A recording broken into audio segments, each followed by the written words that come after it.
Hey guys, I want to do a little update today on some successes and failures and concentrate mainly on the failures that I've had over the past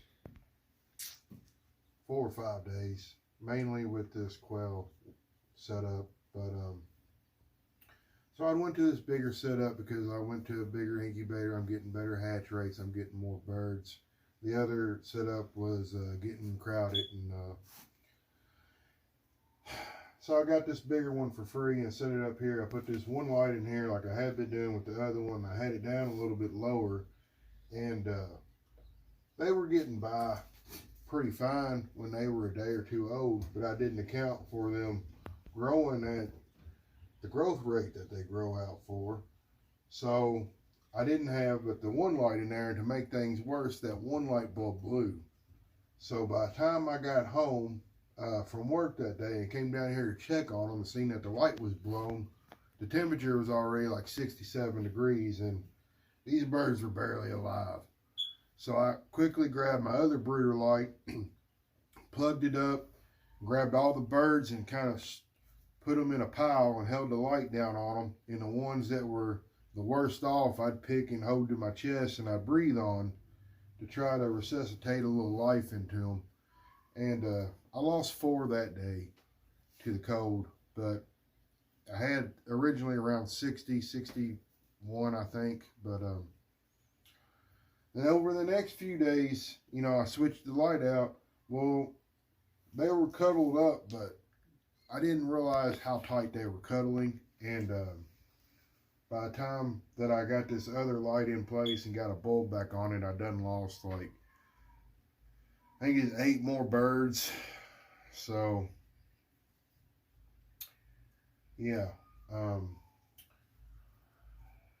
of a lesson here with quail is that these little guys, they get so hardy so quick that you got to constantly work to stay up with them. And they will work a man to death. You have to get bigger brooders, bigger brooder boxes. You know, I built my brooder box big enough to take them, but it's got 1/2-inch wire cage floor, so the poop falls into the poop pan to make them easier to deal with, which is great from that aspect. But you need something like this to keep them in for the first week until they can get big enough that, you know, they can get over in there.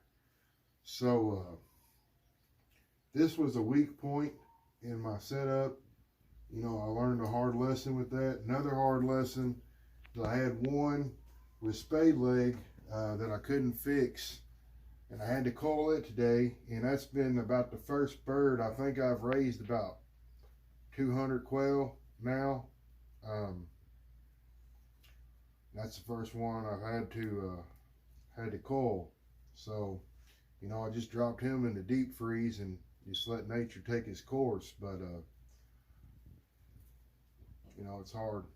I've tried the teapot thing, the teacup thing with him. I had success with that, you know, in the past, but it didn't go too good today. But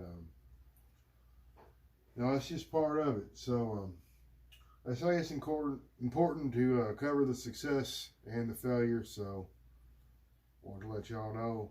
One of the reasons why I wanted to start this now was so you could kind of come along with me and do this as I do it, so you can learn from my mistakes and see it all firsthand. But yeah, so a little reflection. We still got, I think, 44 chicks in here, or maybe a little more. They're hard to count. They're quick little guys. But anyway, I'll get back to you in the next video. Until then, y'all have a great one.